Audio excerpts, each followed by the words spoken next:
Hay decisiones en la vida que parecen locuras, apuestas tan arriesgadas que todos a tu alrededor intentan detenerte. Pero a veces esas mismas decisiones que el mundo llama insensatez son las que terminan transformándolo todo. Esta es la historia de Elena Morales, una mujer de 38 años que vivía en las afueras de Monterrey, México, y que un día de octubre decidió hacer algo que nadie comprendería. Con solo $800 en su bolsillo, compró un helicóptero oxidado en una subasta de chatarra, un helicóptero que llevaba años abandonado en un depósito militar, olvidado por el tiempo y la burocracia. Lo que encontró en el compartimento de carga cambiaría no solo su vida, sino la de cientos de personas que jamás imaginó conocer. Si esta historia te atrapa tanto como a mí, no olvides darle like a este video y suscribirte al canal para más historias reales que te harán creer que los milagros existen, incluso en los lugares más inesperados. Elena nunca había sido una mujer de riesgos calculados. Toda su vida había trabajado como mecánica en un taller familiar que su padre fundó en los años 70, un pequeño local en la colonia Independencia donde reparaban desde tractores hasta motocicletas. Creció entre el olor a aceite quemado y el sonido de llaves inglesas golpeando metal, aprendiendo a desarmar motores antes de aprender a cocinar. Su padre, don Rodrigo, le enseñó que cada máquina tiene un alma, una segunda oportunidad si sabes dónde buscar. Él murió 3 años antes de esta historia, dejándole el taller y una deuda considerable con el banco que amenazaba con quitarle el único legado que tenía. La mañana del 23 de octubre amaneció fría en Monterrey. Las montañas de la Sierra Madre Oriental se perfilaban contra un cielo gris plomo y el viento arrastraba hojas secas por las calles empedradas del barrio. Elena llegó al taller a las 6 de la mañana como siempre, pero esta vez no tenía ningún trabajo pendiente. Los clientes habían disminuido en los últimos meses. La competencia de talleres más grandes, con maquinaria moderna y publicidad en redes sociales, había dejado al negocio familiar al borde de la quiebra. Tenía 2 meses de retraso en el pago de la hipoteca y el banco le había enviado el último aviso. O pagaba 30,000 pesos antes de fin de mes o perdería el taller. Sentada en el escritorio de su padre, con las manos manchadas de grasa y los ojos cansados, Elena revisaba por enésima vez las cuentas en un cuaderno desgastado. No había milagros en los números. No importaba cuántas veces los sumara o restara, la realidad era implacable. Necesitaba dinero y no tenía de dónde sacarlo. Había considerado vender herramientas, pedir préstamos a amigos, incluso buscar trabajo en otro taller, pero nada era suficiente. La desesperación tiene un sabor particular, metálico y amargo, y esa mañana Elena lo sentía adherido a su garganta. Fue entonces cuando su primo Javier entró al taller con una sonrisa de oreja a oreja y una taza de café humeante en la mano. Javier trabajaba como contador en el gobierno municipal y siempre tenía información sobre subastas y liquidaciones de activos. Esa mañana le contó sobre una subasta especial que se realizaría al mediodía en un depósito militar a las afueras de la ciudad. Estaban vendiendo equipo obsoleto, maquinaria en desuso y varios vehículos que llevaban años acumulando polvo. Entre ellos, mencionó casi de pasada, había un helicóptero Bell 47 de los años 60. Elena levantó la vista del cuaderno. Un helicóptero. La palabra flotó en el aire como algo irreal, casi cómico. Javier se rió y le explicó que era prácticamente chatarra, que llevaba más de 20 años sin volar, que estaba tan oxidado que probablemente lo comprarían para venderlo como metal. Pero entonces agregó algo que hizo que el corazón de Elena latiera más rápido. Dijo que los helicópteros viejos, especialmente los modelos militares, a veces tenían piezas originales que valían una fortuna entre coleccionistas. Turbinas, sistemas hidráulicos, incluso los instrumentos del panel de control podían venderse por separado a museos o entusiastas de la aviación. Elena sintió una chispa de esperanza. Era una idea descabellada, lo sabía, pero las piezas de aviones antiguos eran un mercado que ella conocía superficialmente. Había vendido algunas partes de motores de avionetas años atrás y sabía que existía un mercado especializado. Si el helicóptero tenía, aunque sea, algunas piezas en buen estado, podría venderlas y juntar el dinero que necesitaba. Era arriesgado, pero la desesperación tiene esa capacidad de convertir las locuras en posibilidades. A las 11 de la mañana, Elena cerró el taller y condujo su vieja camioneta Ford hacia el depósito militar.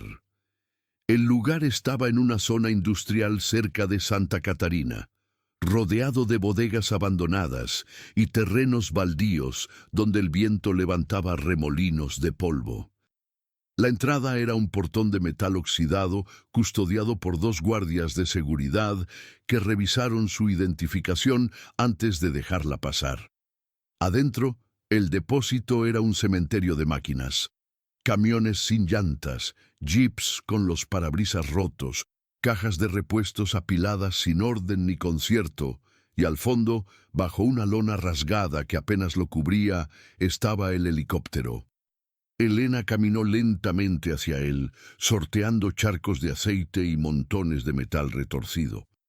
El Bell 47 estaba en peor estado de lo que imaginaba. La pintura verde militar se había desprendido en grandes placas, dejando ver el metal corroído por la humedad y el tiempo. Las aspas del rotor principal estaban dobladas, el parabrisas de plástico estaba opaco y agrietado, y por todas partes había rastros de óxido como heridas abiertas en el fuselaje. Parecía el esqueleto de un animal prehistórico, algo que debió haber sido imponente hace décadas, pero que ahora solo inspiraba lástima. Un funcionario con portapapeles se acercó y le preguntó si estaba interesada en hacer una oferta. Elena preguntó por el precio base. El hombre revisó sus documentos y respondió que comenzaba en $500, pero que hasta ahora nadie había mostrado interés. Elena sintió que el estómago se le contraía. $500. Tenía 800 en efectivo que había estado guardando para el pago parcial del banco. Si gastaba ese dinero en el helicóptero, estaría apostando todo lo que le quedaba a una posibilidad incierta. Subió por una escalerilla improvisada para inspeccionar el interior. La cabina olía a moho y aceite rancio. Los asientos estaban desgarrados, con el relleno de espuma amarillenta expuesto. Los instrumentos del tablero estaban cubiertos de polvo, pero al limpiarlos con la manga de su camisa, Elena notó que varios eran originales y estaban en estado aceptable. El altímetro, el velocímetro, algunos indicadores de presión podían valer algo.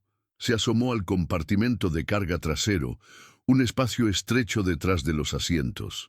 Había cajas de herramientas vacías, trapos sucios y una capa gruesa de mugre acumulada durante años. La subasta comenzó puntualmente a las 12. Solo había otras 3 personas interesadas en diversos lotes de equipo, pero nadie más miraba el helicóptero. El subastador comenzó con los lotes más atractivos: camiones que aún funcionaban, generadores eléctricos, equipos de radiocomunicación. Elena esperó con el corazón acelerado.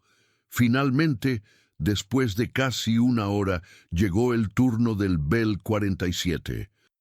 El subastador lo describió brevemente. Mencionó que no tenía documentos de aeronavegabilidad y que se vendía como chatarra. Comenzó en $500. Nadie levantó la mano. Repitió la cifra 2 veces más. El silencio en el depósito era absoluto, interrumpido solo por el zumbido de una mosca y el ruido distante del tráfico. Elena levantó la mano. $600, dijo con voz firme, aunque por dentro temblaba. El subastador asintió. Preguntó si había más ofertas. Nadie respondió. Repitió la cantidad 3 veces como marcaba el protocolo. Adjudicado. Por $600, el helicóptero era suyo. Elena firmó los papeles con manos temblorosas, pagó en efectivo y recibió un documento que certificaba la transferencia de propiedad. Ahora era dueña de un helicóptero militar de 20 toneladas que no servía para volar. Contratar el transporte del helicóptero hasta su taller le costó otros $150. Un camión de plataforma baja llegó al atardecer y con ayuda de una grúa improvisada subieron el helicóptero amarrándolo con cadenas gruesas. El viaje de regreso a la colonia Independencia fue una procesión lenta y extraña. Los vecinos salían a las ventanas y puertas para ver pasar el helicóptero oxidado sobre el camión. Algunos se reían, otros sacudían la cabeza con desaprobación. Doña Carmen, la dueña de la tienda de la esquina, gritó desde su puerta preguntando si Elena se había vuelto loca. Quizá sí, pensó Elena, quizá la locura era lo único que le quedaba. Descargaron el helicóptero en el patio trasero del taller, un espacio de cemento agrietado rodeado por una barda de ladrillo. Era casi medianoche cuando el camión se marchó y Elena se quedó sola frente a su compra. La luz de un poste de luz proyectaba sombras alargadas sobre el fuselaje oxidado.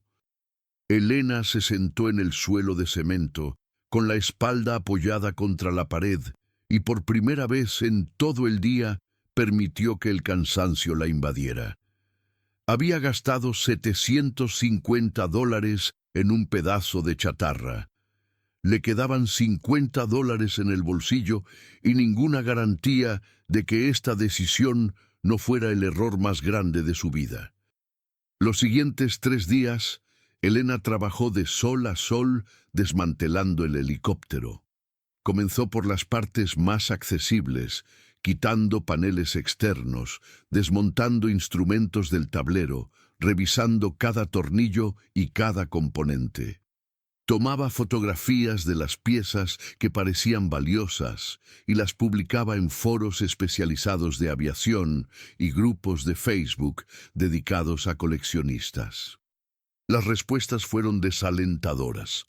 La mayoría de las piezas estaban demasiado deterioradas. Algunas generaron interés, pero las ofertas eran ridículamente bajas. Un velocímetro por $20. Un conjunto de palancas por 30. No era suficiente, ni de lejos. La tarde del tercer día, exhausta y cubierta de grasa, Elena decidió revisar el compartimento de carga trasero con más detenimiento. Había estado evitándolo porque era el espacio más sucio del helicóptero, un agujero oscuro lleno de basura acumulada durante décadas. Se puso un tapabocas y guantes de trabajo, encendió una linterna y se metió en el estrecho espacio. El olor a humedad era sofocante. Comenzó a sacar trapos podridos, latas vacías de aceite, pedazos de espuma desintegrada. Mientras trabajaba en ese compartimento claustrofóbico, Elena no podía dejar de pensar en su padre.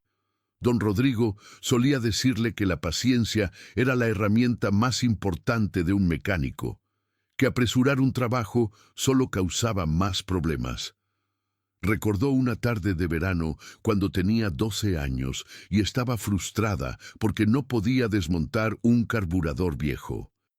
Su padre se sentó a su lado, con esa calma infinita que lo caracterizaba, y le enseñó a respirar, a observar, a entender la máquina antes de forzarla. Esa lección le había servido toda la vida, pero ahora, con el peso de la desesperación sobre sus hombros, era difícil mantener esa paciencia. El compartimento de carga estaba en peores condiciones de lo que esperaba. Había manchas oscuras en el metal que parecían ser moho antiguo mezclado con aceite solidificado. En algunas zonas, el óxido había comido tanto el metal que podía ver a través de pequeños agujeros hacia el exterior. Elena se preguntó cuántas misiones habría volado ese helicóptero. ¿Cuántas personas habrían estado sentadas justo donde ella estaba ahora? Soldados, quizá, oficiales transportando documentos, pilotos cumpliendo órdenes que probablemente nunca cuestionaron. Sacó más basura del compartimento. Encontró un paquete de cigarrillos vacío de una marca que ya no existía, tan viejo que el papel se desmoronaba al tocarlo. Había también pedazos de periódico amarillento que usaron como relleno en algún momento, con fechas de 1988. Elena los observó brevemente. Titulares sobre el Mundial de Fútbol, sobre cambios en el gobierno, sobre eventos que ahora eran solo historia. Era extraño pensar que este helicóptero había sido parte de ese mundo, un mundo que ella apenas recordaba de su infancia. Mientras más limpiaba, más se daba cuenta de la magnitud de su error. Las piezas que había logrado identificar como potencialmente valiosas no generaban el interés que esperaba. Los coleccionistas eran específicos en sus búsquedas. Querían piezas de modelos particulares, de años específicos, en condiciones casi perfectas. Su helicóptero era demasiado común, demasiado viejo, demasiado deteriorado. Nadie iba a pagar lo suficiente para salvar su negocio. Elena sintió que las lágrimas amenazaban con brotar, pero se las tragó. No tenía tiempo para llorar. Tenía que seguir trabajando, seguir buscando, seguir intentando. Tal vez había algo más, una pieza que no había considerado, un componente que podría tener valor. No podía rendirse todavía, no después de apostar todo lo que tenía.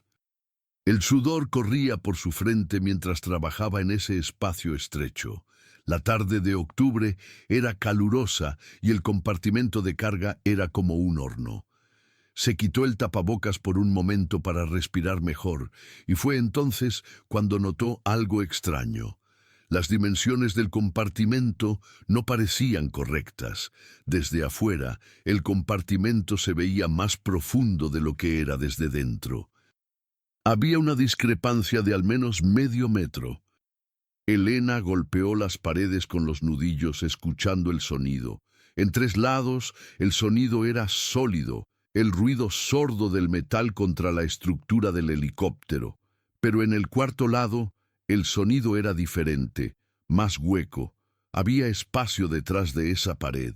Su corazón comenzó a latir más rápido. Limpió el metal con más cuidado, buscando alguna costura, alguna señal de acceso, y entonces lo vio. Al fondo, pegado contra la pared del fuselaje, había algo que parecía un panel metálico soldado. Elena lo examinó con curiosidad. No era parte de la estructura original del helicóptero. Alguien había soldado una placa de acero de manera tosca, como si quisiera ocultar algo. Los cordones de soldadura eran irregulares y antiguos, cubiertos por capas de óxido. Golpeó el panel con los nudillos. Sonaba hueco. Había un espacio detrás. Su curiosidad se transformó en algo más urgente. Con una palanca y un martillo, comenzó a golpear los bordes del panel. El metal estaba frágil por la corrosión, y después de varios golpes empezó a ceder. Finalmente, con un último esfuerzo, la placa se desprendió con un ruido metálico y cayó al suelo del compartimento. Detrás del panel había un compartimento secreto, un espacio de aproximadamente 50 centímetros de profundidad excavado en la estructura del fuselaje. Y dentro de ese espacio, envueltos en lona plastificada y cinta adhesiva amarillenta, había paquetes. Elena sacó uno con cuidado. Era pesado y rectangular. Con manos temblorosas, rasgó la envoltura. Dentro había fajos de billetes.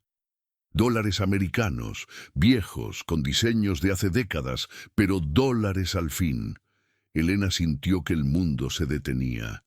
Sacó otro paquete, más dinero, y otro, y otro. Durante varios minutos, Elena simplemente se quedó paralizada, mirando los paquetes que había sacado del compartimento secreto. Su mente se negaba a procesar lo que veía. Era imposible. Cosas así no pasaban en la vida real. No le pasaban a mecánicas de barrio que apenas podían pagar sus deudas. Esto era algo de películas, de novelas, de historias que la gente cuenta pero que nunca ocurren realmente. Con movimientos lentos y cuidadosos, como si los paquetes fueran bombas que podían explotar en cualquier momento, Elena los llevó uno por uno, desde el helicóptero hasta el interior del taller. Los colocó sobre la mesa de trabajo de su padre, esa mesa de madera manchada de aceite donde había pasado incontables horas de su infancia observándolo trabajar. Cerró todas las puertas y ventanas del taller, corrió las cortinas sucias que casi nunca cerraba y encendió la lámpara sobre la mesa. En total, había 12 paquetes. Elena los extendió sobre el piso del taller con las manos temblando tanto que apenas podía sostenerlos. Cada paquete estaba envuelto con múltiples capas de plástico sellado con cinta adhesiva que se había vuelto marrón con el tiempo. Algunos paquetes tenían manchas de humedad, pero el sellado había funcionado. El contenido estaba seco. Comenzó a desenvolver el primer paquete completamente. El plástico crujía bajo sus dedos. Adentro había fajos de billetes de $100, cada uno atado con bandas de goma que se desintegraron al tocarlas. Los billetes eran de la serie antigua, con diseños de los años 80. Estaban arrugados, amarillentos en los bordes, con ese olor particular del papel viejo, pero eran auténticos. Elena había manejado suficiente dinero en su vida para reconocer billetes reales. Comenzó a contar. Sus manos temblaban tanto que tuvo que detenerse varias veces para respirar profundo. Cada fajo contenía 100 billetes de $100, $10,000 por fajo. Había múltiples fajos en cada paquete. Contó el primer paquete completo. $40,000. Su respiración se aceleró. Desenvolvió el segundo. Otros 40,000. El tercero. El cuarto. Cada paquete contenía la misma cantidad. Cuando terminó de contar, después de casi 2 horas de trabajo meticuloso, con el corazón latiendo tan fuerte que sentía que iba a desmayarse, el total era imposible de creer. $480,000, casi $500,000 en efectivo, estaban esparcidos sobre el suelo de su taller. Elena se dejó caer sentada en el suelo del taller, rodeada por montañas de billetes viejos, y comenzó a llorar. No eran lágrimas de alegría, eran lágrimas de terror, de confusión, de una mezcla abrumadora de emociones que no podía procesar. Lloró por el alivio de tener una solución a sus problemas. Lloró por el miedo de las consecuencias. Lloró por la imposibilidad de la situación. Y lloró porque estaba completamente sola en ese momento, sin nadie con quien compartir este descubrimiento aterrador. Las horas pasaron. La luz del día se desvaneció y el taller quedó iluminado solo por la lámpara sobre la mesa. Elena se quedó sentada en el suelo, con la espalda apoyada contra la pared, mirando el dinero. Su mente corría en círculos, tratando de procesar las implicaciones de lo que había encontrado. La primera pregunta era obvia: ¿de dónde venía este dinero? Y la respuesta más probable era aterradora. Dinero escondido en un helicóptero militar en los años 80. Había pocas explicaciones inocentes para eso. Narcotráfico, corrupción militar, sobornos, operaciones ilegales. Cualquiera de esas opciones significaba que este dinero tenía sangre en sus manos, que había sido robado o ganado a través de actividades que destruyeron vidas. La segunda pregunta era aún más complicada. ¿Qué debía hacer ahora? Elena sabía que la respuesta correcta, la respuesta moral, era ir a la policía y reportar el hallazgo. Era lo que haría una ciudadana honesta y responsable. Pero Elena también sabía cómo funcionaba el mundo real. Sabía que el sistema estaba podrido, que la corrupción no había desaparecido con los años. Si reportaba el dinero, lo más probable era que desapareciera en algún almacén burocrático o terminara en los bolsillos de oficiales corruptos. Ella no vería un centavo y seguiría en la misma situación desesperada que la llevó a comprar el helicóptero. Pero quedarse con el dinero también venía con consecuencias terribles. Si alguien sabía que estaba ahí, vendrían a buscarlo. Y si descubrían que ella lo había encontrado, su vida no valdría nada. Los carteles de droga no perdonan. La gente involucrada en operaciones militares corruptas tampoco. Elena había escuchado suficientes historias en los noticieros sobre personas que desaparecían, que terminaban en fosas clandestinas, que pagaban con sus vidas por estar en el lugar equivocado en el momento equivocado. Y luego estaba la cuestión moral, que iba más allá del peligro físico. Ese dinero no era suyo, no importaba cuánto lo necesitara, no importaba cuánto pudiera cambiar su vida. Tomarlo sería robo, sería convertirse en cómplice de los crímenes que generaron ese dinero. Elena había sido criada con valores claros. Su padre le había enseñado que la honestidad era más importante que la riqueza, que un peso ganado honestamente valía más que 1000 pesos robados. Pero su padre también le había enseñado a sobrevivir. Le había enseñado que el mundo no siempre es justo, que a veces tienes que tomar decisiones difíciles, que la supervivencia requiere pragmatismo además de principios. Don Rodrigo había trabajado 70 horas a la semana durante 40 años para mantener ese taller abierto, para darle a Elena una vida mejor. Y ahora ese esfuerzo estaba a punto de perderse por deudas que ella no había creado, en un sistema económico que favorecía a los grandes sobre los pequeños. Elena pasó esa noche en el taller sin poder dormir, dando vueltas entre las herramientas y el dinero. Cada vez que cerraba los ojos, veía escenarios diferentes. Se veía a sí misma yendo a la policía, entregando el dinero, recibiendo tal vez una palmada en la espalda y una nota en algún archivo mientras perdía su taller. Se veía usando el dinero, viviendo con miedo constante de que alguien viniera a reclamarlo. Se veía destruyendo el dinero, quemándolo para eliminar la tentación, pero condenándose a la pobreza y al fracaso. Ninguna opción era buena.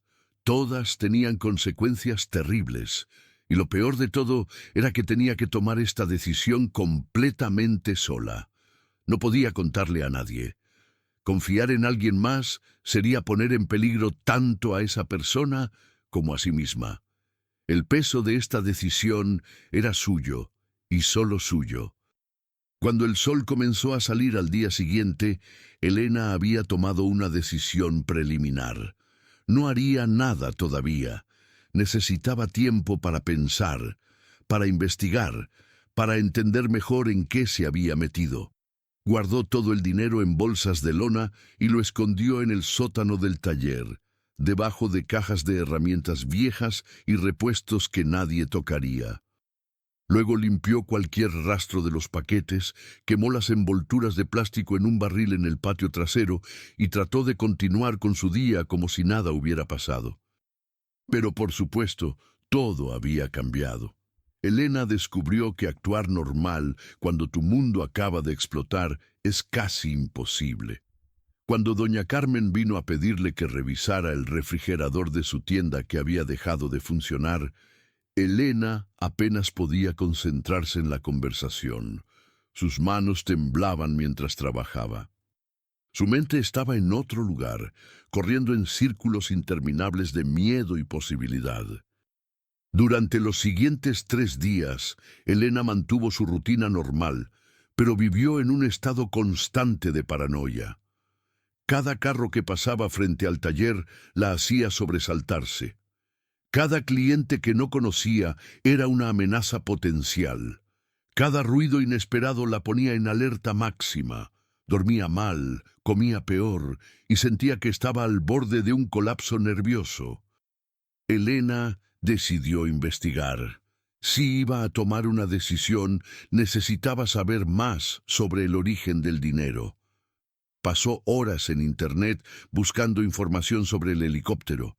Descubrió que el Bell 47 había sido parte de la flota militar mexicana durante los años 70 y 80. Ese modelo en particular había sido dado de baja en 1992, después de un accidente menor que lo dejó fuera de servicio. Desde entonces había estado almacenado en diferentes depósitos militares hasta terminar en la subasta. Profundizó más en su investigación. Encontró registros públicos de transferencias de equipo militar. El helicóptero había pasado por al menos 5 depósitos diferentes en 30 años. Había sido movido de Monterrey a Veracruz, luego a Guadalajara, después de vuelta a Monterrey. Cada traslado estaba documentado, pero los documentos eran vagos y burocráticos. Nadie había inspeccionado realmente el helicóptero en décadas. Era solo un número de serie en formularios que pasaban de una oficina a otra. La década de los 80 fue una época turbulenta en México. Corrupción militar, carteles de droga emergentes, operaciones encubiertas. Elena encontró artículos periodísticos sobre casos de militares involucrados en tráfico de drogas, desvío de fondos, operaciones clandestinas. Había historias de aviones y helicópteros usados para transportar drogas, de oficiales que trabajaban para los carteles, de dinero que desaparecía en operaciones fantasma. Un artículo en particular llamó su atención. Era de 1988, sobre un coronel de alto rango llamado Villarreal que fue arrestado por vínculos con el narcotráfico. El artículo mencionaba que había desaparecido una cantidad significativa de dinero de una operación militar, dinero que nunca fue recuperado. El coronel murió en prisión en 1993, llevándose sus secretos a la tumba. Elena se preguntó si ese dinero podría estar relacionado con lo que había encontrado. Pero no había manera de saberlo con certeza, y quizá era mejor así. Saber exactamente de dónde venía el dinero no cambiaría la decisión que tenía que tomar. No lo haría menos peligroso ni más moral. Solo añadiría más peso a una carga que ya era casi insoportable. Elena pasó noches sin dormir, dando vueltas en la cama, mirando el techo de su pequeño apartamento encima del taller. Pensaba en su padre, en qué le aconsejaría en una situación así. Don Rodrigo había sido un hombre de principios firmes, pero también pragmático. Le había enseñado que la vida no es blanco y negro, que a veces tienes que encontrar tu propio camino en las zonas grises. Recordaba una conversación que tuvieron años atrás, poco antes de que su padre muriera. Estaban trabajando en un motor particularmente difícil y Elena se frustraba porque no podía hacerlo funcionar correctamente. Su padre le dijo algo que ahora resonaba con nuevo significado. Dijo que a veces, cuando una máquina está rota, no puedes simplemente arreglar la parte que falló. Tienes que entender todo el sistema, ver cómo las piezas se conectan, y a veces tienes que reemplazar partes que técnicamente aún funcionan porque están conectadas a partes que no. La solución no siempre es obvia ni directa. Una semana después de descubrir el dinero, Elena tomó una decisión. No iría a la policía, pero tampoco se quedaría con todo el dinero para sí misma de manera egoísta. Haría algo diferente, algo que su padre habría entendido incluso si no lo aprobara completamente. Usaría el dinero para reparar lo que estaba roto, no solo su taller, sino su comunidad entera. La idea le vino mientras observaba a los niños del barrio jugando fútbol en la calle, esquivando baches y basura. Vio a doña Carmen luchando para cerrar la puerta de su tienda, que estaba desnivelada porque el piso se había hundido. Vio a don Felipe, el carpintero de 80 años, trabajando bajo el sol inclemente porque no podía permitirse retirarse. Vio un barrio lleno de gente trabajadora, honesta, que luchaba cada día solo para sobrevivir, gente que merecía algo mejor, pero que el sistema había olvidado. Elena decidió que ese dinero manchado por su origen podría limpiarse a través de acciones buenas, podría transformarse en oportunidades para personas que nunca las tuvieron. Sería su manera de dar al dinero un nuevo propósito, de redimirlo. No eliminaba el mal de su origen, pero al menos creaba algo bueno de algo malo. La primera transacción fue la más aterradora. Elena cambió $10,000 en una casa de cambio en otra ciudad, presentando una historia sobre una herencia de un tío en Estados Unidos. Obtuvo pesos mexicanos que usó para pagar la hipoteca del banco. Cuando entregó el dinero en el banco, sus manos temblaban tanto que la cajera preguntó si estaba bien. Elena sonrió y dijo que solo estaba emocionada de finalmente poder saldar su deuda. Con el taller asegurado, Elena sintió que podía respirar por primera vez en meses, pero ese alivio vino acompañado de un nuevo nivel de paranoia. Cada día esperaba que alguien llamara a su puerta exigiendo el dinero.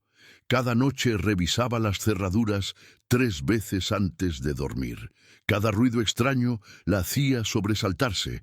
Vivir con ese secreto era agotador. Pero gradualmente, a medida que las semanas pasaban y nadie venía, Elena comenzó a relajarse un poco. Empezó a pensar en los siguientes pasos. Renovar el taller sería sospechoso si lo hacía de golpe, así que decidió hacerlo gradualmente. Compró herramientas nuevas espaciadas en el tiempo, reparó el techo en secciones, pintó una pared a la vez. Cada compra venía con una historia plausible sobre cómo la había pagado.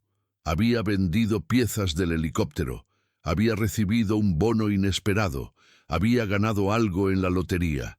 Las mentiras se volvieron más fáciles con la práctica, aunque nunca se sintieron bien. Contrató a 2 mecánicos jóvenes del barrio que necesitaban trabajo.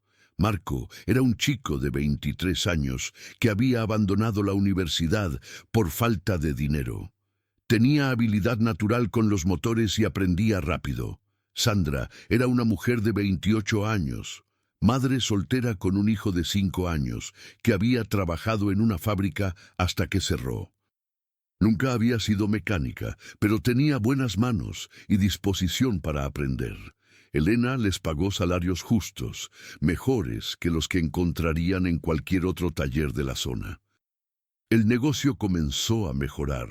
Con más manos trabajando, podían aceptar más trabajos. Con herramientas mejores, podían hacer reparaciones más complejas. Con el peso de la deuda eliminado, Elena podía enfocarse en hacer buen trabajo en lugar de solo sobrevivir. Los clientes notaron la diferencia. El boca a boca trajo más negocio. Por primera vez en años el taller era rentable. Pero la verdadera transformación comenzó cuando Elena decidió extender su ayuda más allá del taller. Conocía íntimamente las luchas del barrio porque las había vivido. Sabía qué familias no tenían suficiente comida. Sabía qué niños no podían ir a la escuela porque necesitaban trabajar. Sabía qué ancianos no tenían dinero para sus medicamentos. Y ahora, por primera vez en su vida, tenía los recursos para hacer algo al respecto. Comenzó de manera cuidadosa y anónima. Doña Carmen había mencionado en conversación casual que su hijo, un joven de 19 años llamado Luis, necesitaba una operación de rodilla. Había sido un buen jugador de fútbol, con posibilidades de conseguir una beca deportiva, pero se lesionó trabajando en la construcción. Sin la operación, cojeaba y tenía dolor constante. La operación costaba 50,000 pesos, una fortuna para una familia que vivía al día. Una mañana, mientras todavía estaba oscuro, Elena caminó hasta la tienda de doña Carmen y deslizó un sobre grueso bajo la puerta. Dentro había 50,000 pesos en efectivo y una nota escrita a mano que decía simplemente: «Para la operación de Luis». De alguien que sabe lo que es luchar. No busques quién soy, solo acepta este regalo y dale a tu hijo el futuro que merece. Cuando doña Carmen encontró el sobre, su grito de sorpresa se escuchó en toda la cuadra. Corrió de casa en casa, llorando, mostrando el dinero, preguntando si alguien sabía quién lo había dejado. Nadie sabía nada. Elena, trabajando en su taller como cualquier otro día, expresó su sorpresa y alegría por la buena fortuna de doña Carmen. Por dentro sentía una mezcla de satisfacción y miedo. Satisfacción por poder ayudar, miedo de ser descubierta. Luis tuvo su operación un mes después. La recuperación fue lenta pero exitosa. Volvió a caminar sin cojear, volvió a jugar fútbol y eventualmente consiguió una beca para estudiar kinesiología en la universidad. Años después, se convertiría en fisioterapeuta, ayudando a otros a recuperarse de lesiones como la suya. Todo porque un sobre anónimo le dio una segunda oportunidad. Elena continuó así durante meses. Ayudaba a pagar matrículas escolares para niños cuyos padres no podían costearlas. Dejaba dinero anónimo para familias que estaban atrasadas en el alquiler. Pagaba procedimientos médicos para ancianos que no tenían seguro. Siempre era anónimo, siempre con una nota simple, siempre con cuidado de no levantar sospechas sobre el origen del dinero. El barrio comenzó a cambiar de maneras sutiles pero reales. Los niños que habrían abandonado la escuela continuaban estudiando. Las familias que habrían sido desalojadas se quedaban en sus hogares. Los enfermos recibían tratamiento en lugar de sufrir en silencio. Y aunque nadie sabía quién era el benefactor anónimo, todos hablaban del ángel del barrio que estaba ayudando a la gente. Pero Elena sabía que las ayudas individuales, aunque importantes, no eran suficientes. Si realmente quería transformar el barrio, necesitaba pensar en proyectos más grandes, proyectos que beneficiaran a la comunidad entera y que tuvieran impacto a largo plazo. Organizó un programa de becas para jóvenes del barrio que querían estudiar oficios técnicos. Trabajó con una escuela técnica local para crear un acuerdo donde ella pagaría las matrículas de estudiantes seleccionados a cambio de que ellos trabajaran medio tiempo en talleres locales para ganar experiencia práctica. El programa comenzó con 5 estudiantes y creció a 20 en 2 años. También identificó una necesidad crítica de nutrición infantil. Muchas familias en el barrio enviaban a sus hijos a la escuela sin desayuno, porque simplemente no tenían comida en casa. Elena se asoció con la iglesia local para abrir un comedor comunitario. Donó el dinero inicial de manera anónima, a través de una supuesta organización benéfica, y luego convenció a comerciantes locales de donar alimentos y tiempo. El comedor comenzó dando 50 desayunos al día y eventualmente llegó a servir 200. Los cambios más visibles vinieron cuando Elena decidió abordar la infraestructura del barrio. Las calles de la colonia Independencia estaban llenas de baches, algunas ni siquiera estaban pavimentadas. Los niños jugaban entre el polvo y el lodo dependiendo de la estación. Elena sabía que el municipio nunca priorizaría su barrio para mejoras. Eran demasiado pobres, demasiado olvidados. Entonces se acercó a un funcionario municipal que conocía a través de su primo Javier. Le propuso un acuerdo. Si el municipio proporcionaba los materiales y el equipo, ella conseguiría donantes anónimos que pagarían la mitad del costo de pavimentar las calles principales del barrio. El funcionario, sorprendido por la oferta pero ansioso por mostrar resultados en una zona marginada, aceptó. Las obras comenzaron 6 meses después de que Elena encontrara el dinero. Ver las máquinas pavimentadoras trabajando en las calles de su infancia le produjo una emoción que no esperaba. Los vecinos salían a mirar, algunos con lágrimas en los ojos. Muchos habían vivido ahí durante 40 o 50 años, esperando mejoras que nunca llegaban. Y ahora, finalmente, su barrio estaba siendo transformado. Durante este tiempo, Elena vivió con un miedo constante que nunca mencionó a nadie. Cada noche revisaba las noticias buscando artículos sobre dinero perdido, sobre investigaciones de narcotráfico antiguo, sobre cualquier cosa que pudiera conectarse con su hallazgo. Cada vez que veía un carro desconocido estacionado cerca del taller, su corazón se aceleraba. Cada llamada telefónica de un número que no reconocía la hacía dudar antes de contestar. Pero los meses pasaron y nadie vino, nadie preguntó. El helicóptero oxidado seguía en su patio trasero, ahora casi completamente desmantelado, sus piezas vendidas o guardadas. Se había convertido en parte del paisaje del taller, tan común que los vecinos ya ni lo notaban. Elena a veces se paraba frente a él y se preguntaba cuántas historias guardaba ese pedazo de metal. ¿Cuántas vidas había tocado antes de tocar la suya? Los proyectos continuaron expandiéndose. Elena estableció un fondo de emergencias médicas administrado discretamente a través de un médico del barrio de confianza. Cuando alguien necesitaba un procedimiento que no podía pagar, el doctor lo remitía al fondo comunitario que misteriosamente siempre tenía recursos disponibles. Financió la reparación del parque local, que había sido vandalizado y abandonado durante años. Instalaron juegos nuevos, bancas, iluminación. El parque se convirtió en el corazón social del barrio. También ayudó a emprendedores locales. Don Manuel quería abrir una panadería, pero no tenía capital para el horno industrial. Recibió un préstamo sin interés de un benefactor anónimo que nunca tuvo que devolver. La panadería abrió y se convirtió en un negocio exitoso que eventualmente empleó a 5 personas. Rosa, una costurera talentosa, recibió máquinas de coser nuevas que le permitieron expandir su negocio de hacer uniformes escolares. Su éxito le permitió contratar a otras mujeres del barrio. Elena observaba estos cambios con una mezcla de orgullo y culpa.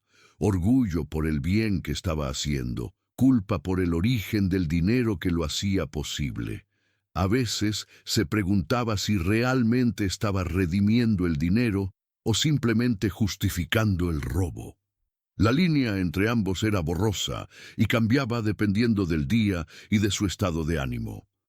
Un año después del descubrimiento, Elena había gastado aproximadamente la mitad del dinero. $240,000 habían sido transformados en oportunidades, infraestructura, esperanza. El barrio era notablemente diferente. Los índices de crimen habían bajado. Más niños asistían regularmente a la escuela. Había nuevos negocios operando. Las calles estaban limpias y pavimentadas. La gente caminaba con más orgullo, con más esperanza. Pero las decisiones que tomamos siempre tienen consecuencias, y algunas llegan cuando menos lo esperamos. Un año exacto después de descubrir el dinero, en otra tarde lluviosa de octubre que parecía un eco de aquella primera, Elena recibió una visita inesperada. Era un hombre de unos 65 años, delgado, con el cabello completamente gris y arrugas profundas alrededor de los ojos. Vestía ropa simple pero limpia, unos jeans desgastados y una camisa de manga larga a pesar del calor. Llegó al taller a pie, sin carro, y se quedó parado en la entrada durante varios minutos, como si estuviera reuniendo coraje. Elena estaba trabajando en el motor de una camioneta cuando notó al hombre. Algo en su lenguaje corporal la puso inmediatamente en alerta. No caminaba como un cliente normal. Había tensión en sus hombros, vacilación en sus pasos. Se acercó lentamente, limpiándose las manos con un trapo grasiento, preparándose mentalmente para lo que fuera que estaba a punto de suceder. El hombre se presentó como Rafael Guzmán y preguntó si podía hablar con ella en privado. Su voz era suave, casi tímida, sin ningún rastro de amenaza, pero Elena sintió que el miedo regresaba. Ese miedo que había logrado enterrar durante meses volvió de golpe, oprimiéndole el pecho como un tornillo apretándose lentamente. Asintió y lo llevó a la pequeña oficina del taller, cerrando la puerta detrás de ellos. Rafael se sentó en la silla frente al escritorio de don Rodrigo. Elena se quedó de pie, apoyada contra la puerta, bloqueando inconscientemente la única salida. El hombre la miró durante largo rato sin decir nada, como si estuviera evaluándola, tratando de decidir por dónde empezar.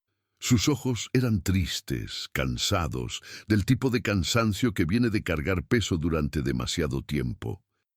Finalmente habló.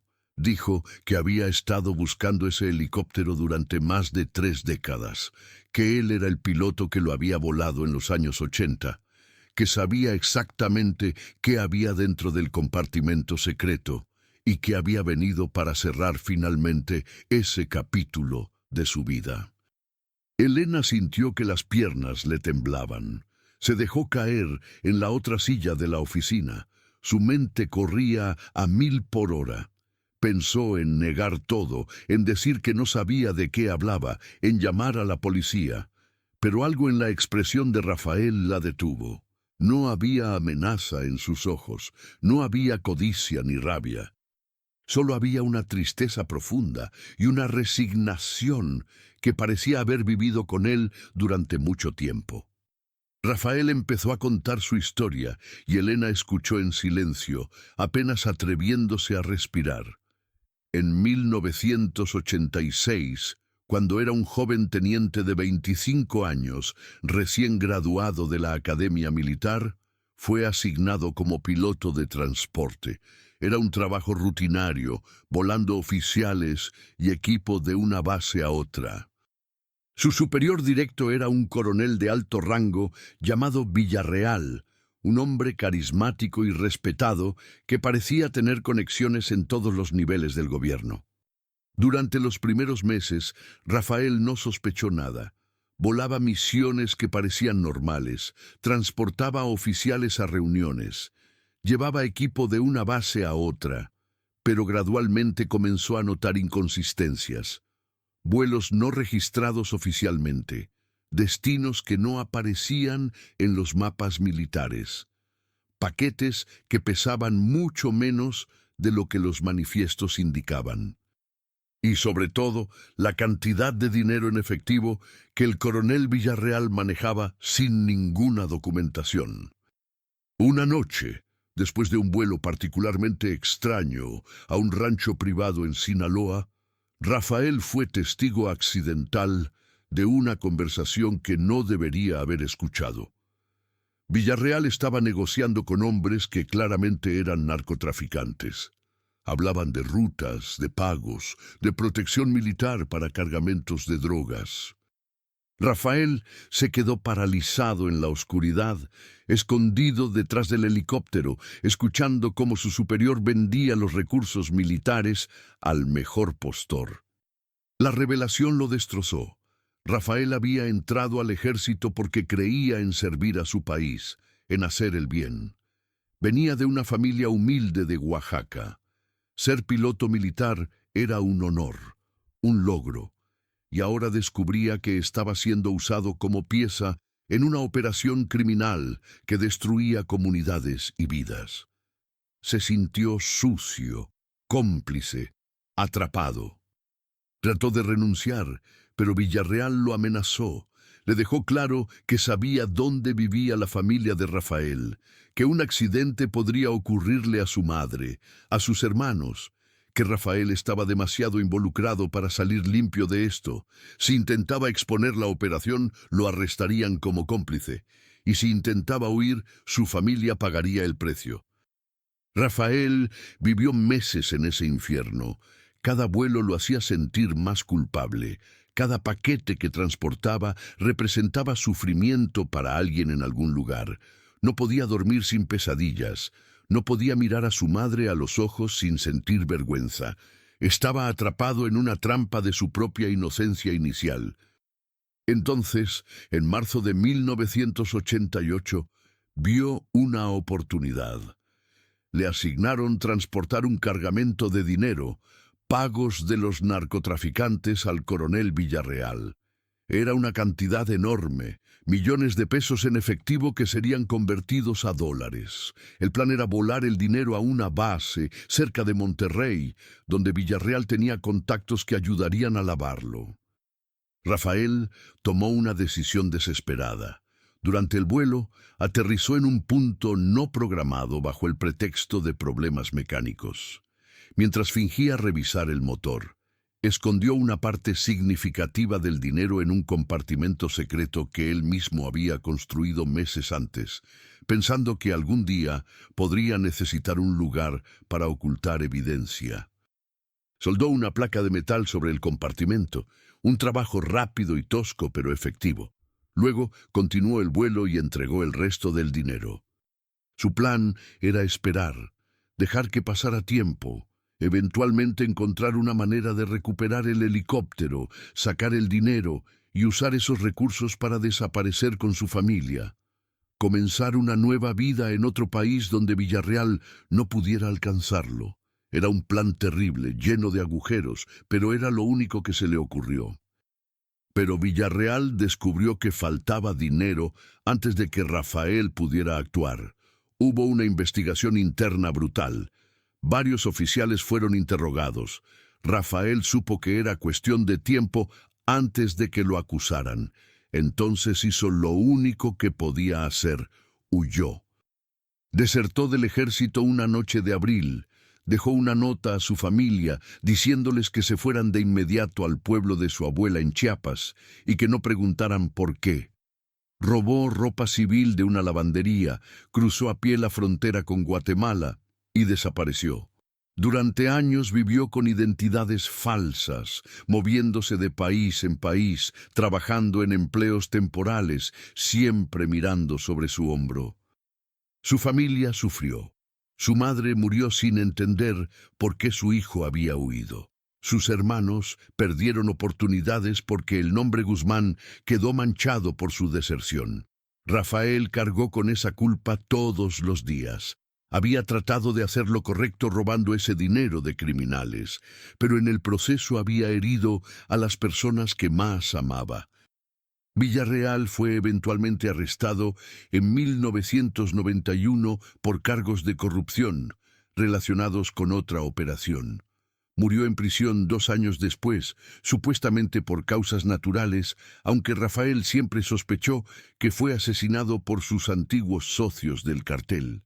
Con Villarreal muerto, Rafael pensó que finalmente estaría seguro para regresar a México y recuperar el dinero.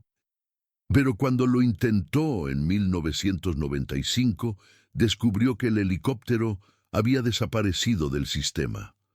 No estaba en ninguna base militar, no aparecía en ningún registro.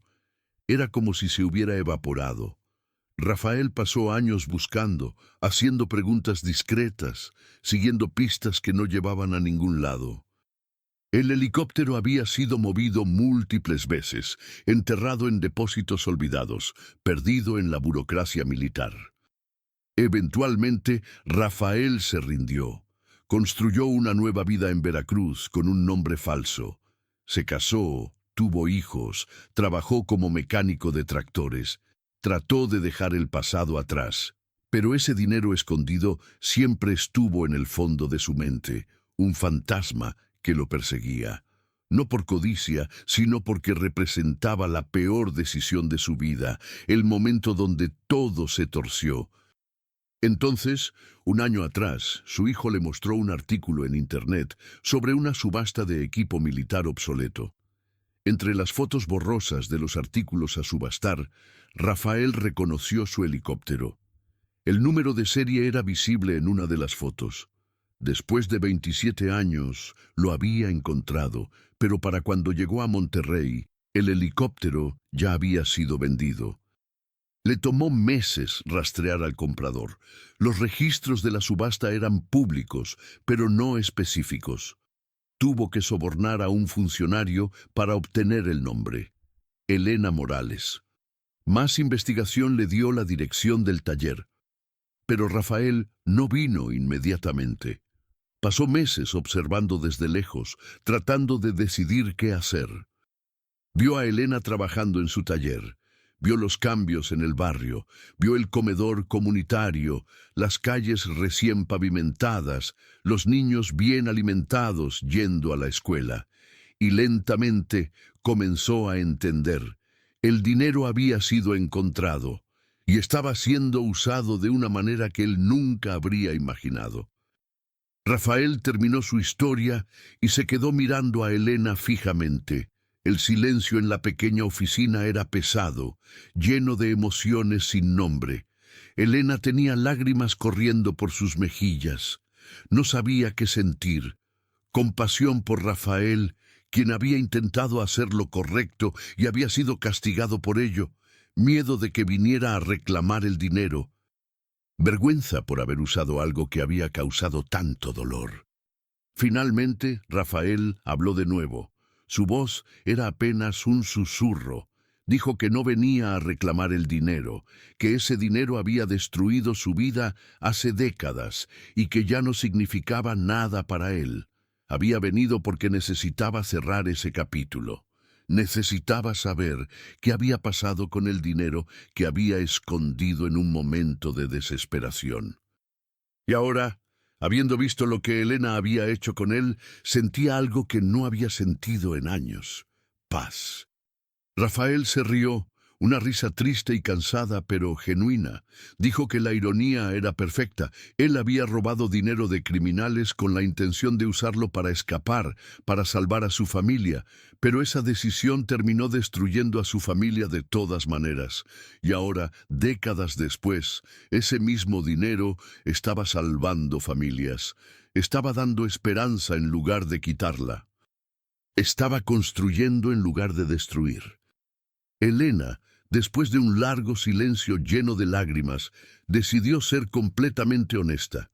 Le contó todo: el taller en quiebra, la desesperación, la compra impulsiva del helicóptero, el terror de encontrar el dinero, las noches sin dormir debatiendo qué hacer, la decisión de usar el dinero para ayudar, los proyectos comunitarios, las vidas cambiadas, el peso de vivir con ese secreto.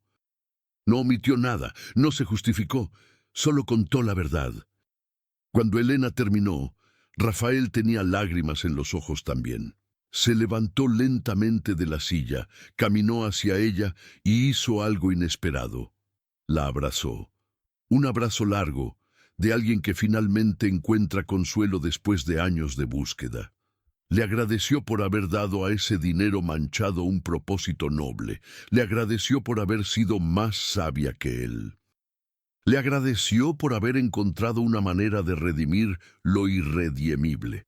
Antes de irse, Rafael sacó una carpeta vieja y desgastada de su mochila. Dentro había documentos amarillentos, fotografías borrosas y registros oficiales. Eran los papeles originales del helicóptero, incluyendo el número de serie completo, los registros de vuelo de todos sus años de servicio, documentación de mantenimiento, órdenes de transferencia entre bases militares. Era un archivo completo de la historia del helicóptero desde su llegada a México en 1962 hasta su retiro en 1992. Rafael le explicó que había pasado años reuniendo estos documentos, sobornando a archiveros, buscando en depósitos olvidados. Originalmente los quería como evidencia contra Villarreal, pero nunca tuvo la oportunidad de usarlos. Ahora se los daba a Elena. Dijo que si alguna vez alguien venía a hacer preguntas sobre el origen del dinero, estos documentos probarían que el helicóptero había pasado por tantas manos, tantos depósitos, tantos años de negligencia burocrática, que era imposible rastrear nada con certeza. Sería su protección. También le dio algo más: un sobre sellado con una carta escrita a mano. Le pidió que no la abriera todavía, que la guardara en un lugar seguro y la leyera solo si algún día sentía que el peso de su decisión era demasiado para cargar. Dentro de esa carta, dijo Rafael, había algo que la ayudaría a encontrar paz cuando más la necesitara. Antes de salir de la oficina, Rafael se detuvo en la puerta. Sin voltearse, dijo algo que Elena nunca olvidaría. Dijo que durante 30 años había cargado con la culpa de su decisión. Había pensado que robar ese dinero era lo correcto porque estaba quitándoselo a criminales. Pero el resultado fue que destruyó su propia vida y la de su familia. Aprendió que las buenas intenciones no siempre llevan a buenos resultados. Pero ahora, viendo lo que Elena había hecho, entendía que a veces funciona al revés, que a veces una decisión moralmente gris puede llevar a resultados hermosos si la persona que la toma tiene el corazón correcto. Rafael se fue caminando, de la misma manera silenciosa en que había llegado. Elena lo vio alejarse por la calle hasta que desapareció entre la multitud de gente que salía de trabajar en esa tarde de octubre. Se quedó parada en la puerta del taller durante largo rato, con la carpeta de documentos en las manos y el sobre sellado contra su pecho. Sentía como si un peso gigantesco que había estado cargando sin darse cuenta acabara de ser levantado. No estaba sola con su secreto. Alguien más sabía, alguien que entendía. Esa noche, Elena leyó todos los documentos que Rafael le había dado. Los registros de vuelo eran fascinantes. Podía seguir la vida entera del helicóptero. Había volado misiones de reconocimiento en la Sierra Madre. Había transportado a generales en visitas oficiales. Había participado en operaciones de rescate durante inundaciones. Y luego, en los años 80, los registros se volvían más vagos. Vuelos no documentados completamente, destinos listados solo como coordenadas. Era evidente que algo había cambiado, que el helicóptero había sido usado para propósitos no oficiales. El sobre sellado lo guardó sin abrir, no estaba lista todavía.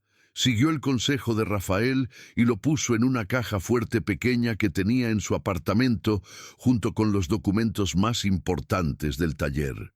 Algún día pensó, cuando realmente lo necesitara, abriría esa carta, pero por ahora solo saber que existía era suficiente. Los meses siguientes fueron más fáciles para Elena.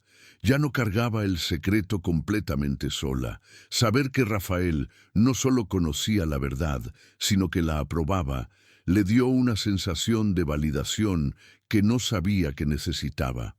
Su trabajo con la comunidad continuó, pero ahora con menos culpa y más propósito claro. No estaba robando, estaba redistribuyendo, no estaba siendo cómplice del crimen.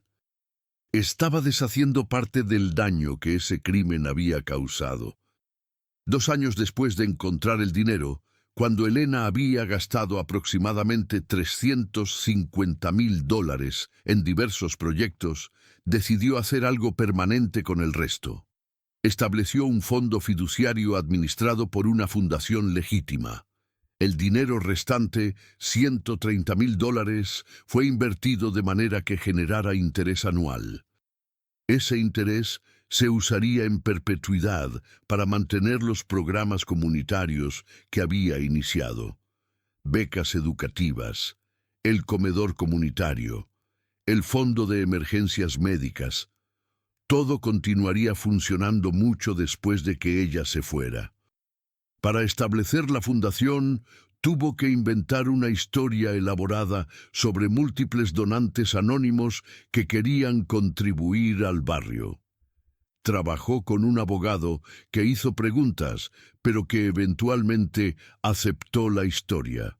Los documentos del helicóptero de Rafael ayudaron a establecer una narrativa sobre cómo había vendido piezas valiosas de colección a museos en el extranjero. No era del todo cierto, pero tampoco era completamente falso. La verdad, como había aprendido, rara vez es simple. El barrio continuó transformándose. La colonia Independencia se volvió conocida como un ejemplo de revitalización comunitaria. Artículos en periódicos locales hablaban del milagro de Independencia, de cómo una comunidad marginada se había levantado a través del esfuerzo colectivo. Elena era mencionada ocasionalmente como una figura clave, una empresaria local que había invertido en su comunidad. Pero siempre desviaba el crédito hacia otros, hacia el esfuerzo colectivo, hacia los múltiples donantes anónimos que habían hecho posible todo. David, el joven que Elena había contratado cuando renovó el taller, se convirtió en mucho más que un empleado. Era inteligente, trabajador y tenía un corazón generoso. Elena comenzó a verlo como el hijo que nunca tuvo. Le enseñó no solo mecánica, sino también los valores que su padre le había enseñado. La importancia de la honestidad en los negocios, la dignidad del trabajo duro, la responsabilidad hacia la comunidad. Cuando David cumplió 26 años, Elena le reveló parcialmente la verdad sobre sus proyectos comunitarios. No le habló del dinero del helicóptero, esa parte del secreto se la llevó a la tumba, pero sí le habló sobre la fundación, sobre los fondos fiduciarios, sobre la infraestructura de ayuda que había establecido. Le pidió que, cuando ella ya no estuviera, continuara administrando todo. Que mantuviera vivos los proyectos, que cuidara del barrio como ella lo había hecho. David aceptó sin dudarlo. No hizo preguntas sobre el origen del dinero. Había aprendido de Elena que algunas cosas no necesitan ser explicadas, solo continuadas. Lo que importaba no era de dónde venía el dinero, sino hacia dónde iba. No era la fuente, sino el destino. Pero lo más importante para Elena no fueron los números ni los proyectos, fue ver cómo las vidas cambiaban. Conoció a David, un chico de 17 años que había abandonado la escuela para trabajar en la calle. Con una beca del programa de Elena, David estudió mecánica automotriz y eventualmente se convirtió en uno de los mejores técnicos del taller. Conoció a María, una madre soltera con 3 hijos que luchaba para pagar el alquiler. El programa de desayunos gratuitos aseguró que sus hijos no fueran a la escuela con hambre y más tarde, cuando María enfermó, el Fondo de Emergencias Médicas pagó su tratamiento. Cada vida tocada era una redención pequeña del origen oscuro de ese dinero. Elena no era ingenua.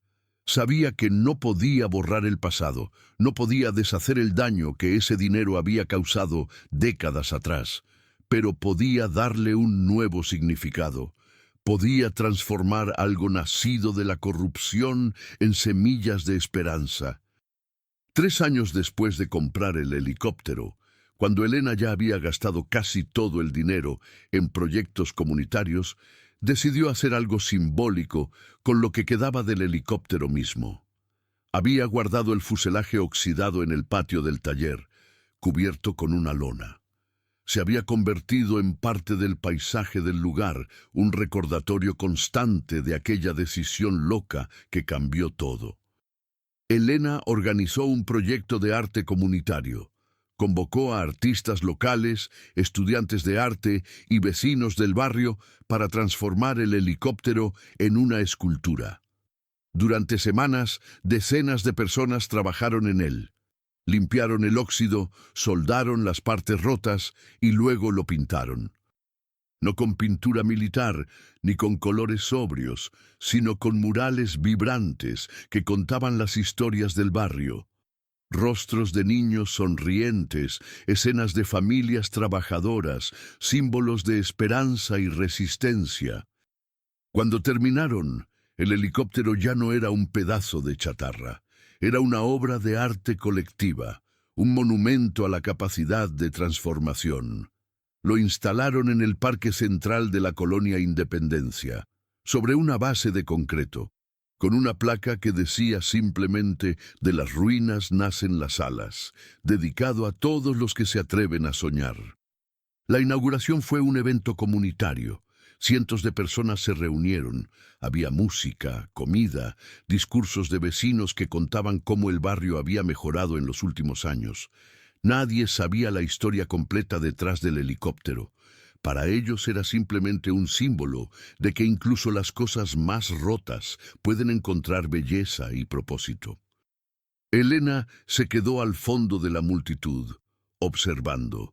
Vio a los niños jugando alrededor del helicóptero pintado, a las familias tomándose fotos, a los ancianos sentados en bancas nuevas que el proyecto comunitario había instalado, y sintió algo que no había sentido en años: paz.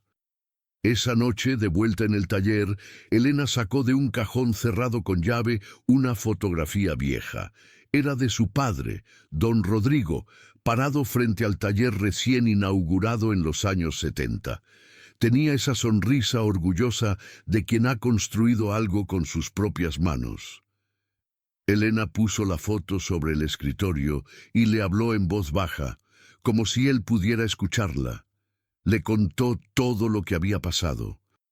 La desesperación, el helicóptero, el dinero, las decisiones imposibles. Le preguntó si había hecho lo correcto. No hubo respuesta, por supuesto, pero Elena sintió que la conocía de todas formas. Su padre le había enseñado que cada máquina tiene un alma, una segunda oportunidad si sabes dónde buscar. Quizá las personas también. Quizá incluso el dinero manchado por el crimen podía tener una segunda oportunidad. Quizá la redención no se trata de borrar el pasado, sino de construir un futuro diferente con las piezas rotas que nos quedan. Los años siguientes no fueron fáciles. Elena enfrentó inspecciones fiscales, preguntas sobre el origen de algunas mejoras en el barrio, rumores y chismes. Pero siempre tuvo una historia coherente, documentos respaldatorios, testigos que confirmaban versiones legítimas de cómo se habían financiado los proyectos. La carpeta que Rafael le había dejado resultó ser invaluable. Los documentos del helicóptero mostraban una cadena de custodia tan larga y complicada que nadie pudo rastrear nada sospechoso. Con el tiempo, la historia del helicóptero se convirtió en una leyenda local. La gente contaba cómo Elena había comprado un pedazo de chatarra y había tenido la visión de convertirlo en arte. Algunos decían que había encontrado piezas valiosas que vendió a coleccionistas. Otros especulaban que había recibido una herencia de un tío lejano. La verdad completa murió con Elena, quien nunca la reveló a nadie más, excepto en un diario privado que guardaba en una caja fuerte y que instruyó en su testamento que fuera destruido sin leer después de su muerte. Lo que sí quedó fue el impacto. La colonia Independencia se transformó en uno de los barrios más unidos y prósperos de la zona. Los índices de deserción escolar bajaron dramáticamente. Los negocios locales florecieron. Los jóvenes tenían oportunidades reales de educación y empleo. Y en el centro del parque, el helicóptero pintado se convirtió en un símbolo de identidad comunitaria, un recordatorio constante de que la transformación es posible. David, el joven que Elena había ayudado a estudiar mecánica, eventualmente se hizo cargo del taller cuando Elena se retiró. Continuó la tradición de entrenar a jóvenes del barrio, de cobrar precios justos, de ser una presencia positiva en la comunidad. María, la madre soltera cuyos hijos habían recibido desayunos gratuitos, se convirtió en coordinadora del comedor comunitario, ayudando ahora a otras familias que pasaban por lo que ella había vivido. Las vidas se entrelazaron de maneras que nadie podría haber planeado. Cada persona ayudada se convirtió en alguien que ayudaba a otros. El efecto dominó de aquella decisión loca de comprar un helicóptero por $800 se extendió por generaciones. Los niños que comieron desayunos gratuitos crecieron y se convirtieron en profesionales que volvían al barrio a contribuir. Los jóvenes que recibieron becas abrieron negocios que empleaban a más gente del barrio. El círculo virtuoso continuaba expandiéndose. Elena vivió hasta los 72 años. Nunca se casó, nunca tuvo hijos propios, pero consideraba a todo el barrio como su familia extendida. Cuando murió, pacíficamente mientras dormía una noche de primavera, cientos de personas asistieron a su funeral. La procesión desde la iglesia hasta el cementerio pasó frente al taller y frente al helicóptero pintado en el parque. La gente dejó flores, cartas, dibujos de niños, agradeciendo a la señora Elena que siempre ayudaba a todos. Durante el funeral, David dio un discurso. Habló de cómo Elena le había salvado la vida, de cómo había creído en él cuando nadie más lo hacía. No sabía de dónde Elena había sacado el dinero para todos sus proyectos, dijo, pero sabía que ella había usado cada peso con un propósito. Había construido algo más valioso que cualquier edificio o programa. Había construido esperanza. Años después del funeral, cuando demolieron el viejo taller para construir un centro técnico vocacional más grande en su lugar, encontraron entre los escombros el diario de Elena. Estaba en una caja metálica oxidada, escondida entre vigas del sótano. Los trabajadores lo entregaron a David, quien ahora era presidente de la fundación comunitaria que gestionaba todos los programas que Elena había iniciado. David pasó una noche entera leyendo el diario. Lloró cuando descubrió la verdad sobre el helicóptero, sobre el dinero, sobre las decisiones imposibles que Elena había enfrentado. Entendió finalmente el peso que ella había cargado sola todos esos años. Y entendió también por qué nunca lo había compartido con nadie. Algunas historias son demasiado complicadas para ser contadas, demasiado matizadas para ser juzgadas en blanco y negro. A la mañana siguiente, David hizo lo que Elena había pedido en su testamento, quemó el diario. No porque quisiera ocultar la verdad, sino porque entendió que lo importante no era el origen del dinero, sino lo que Elena había hecho con él. La historia que importaba no era la del helicóptero oxidado con dinero escondido, sino la historia de cientos de vidas transformadas, de un barrio que se levantó, de esperanza nacida de la desesperación. El helicóptero todavía está ahí, en el parque de la Colonia Independencia. Los murales se han retocado varias veces a lo largo de los años, siempre manteniendo los temas originales, pero añadiendo nuevas historias. Los nietos de las personas que Elena ayudó juegan ahora alrededor de esa escultura, sin saber la historia completa detrás de ella. Y quizá es mejor así. Porque al final, la lección no está en cómo Elena encontró el dinero, sino en qué hizo con él. No está en la decisión moral de quedárselo o no, sino en la responsabilidad que asumió una vez que lo hizo. No está en el helicóptero oxidado, sino en las alas que tantas personas encontraron para volar hacia mejores futuros. Hay quienes dirán que Elena hizo trampa, que usó dinero sucio, que cometió un crimen. Hay quienes dirán que fue una heroína, que rescató ese dinero de manos criminales y le dio un propósito noble. La verdad probablemente está en algún punto intermedio, en ese espacio gris donde las decisiones imposibles se toman bajo presión y miedo, donde la moralidad perfecta es un lujo que solo tienen quienes nunca han estado realmente desesperados. Lo que es indiscutible es el resultado, un barrio transformado, generaciones de niños con oportunidades que sus padres nunca tuvieron, familias sacadas de la pobreza, jóvenes alejados de las pandillas y las drogas. Un círculo virtuoso que continúa expandiéndose décadas después de aquella decisión loca de comprar un helicóptero por $800. La historia de Elena Morales es un recordatorio de que la vida rara vez es simple, que las decisiones correctas a veces parecen locuras, que la redención es posible incluso para el dinero más manchado si se usa con propósito y corazón, que una sola persona, armada solo con coraje y determinación, puede cambiar el mundo que la rodea de maneras que nunca imaginó. Y es un recordatorio también de que a veces, solo a veces, los milagros vienen en los paquetes más inesperados, en helicópteros oxidados, en compartimentos secretos, en decisiones desesperadas que resultan ser exactamente lo que necesitábamos para encontrar nuestro camino.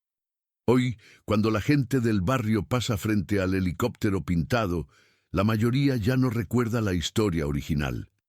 Para las nuevas generaciones es simplemente parte del paisaje, un monumento colorido que siempre ha estado ahí.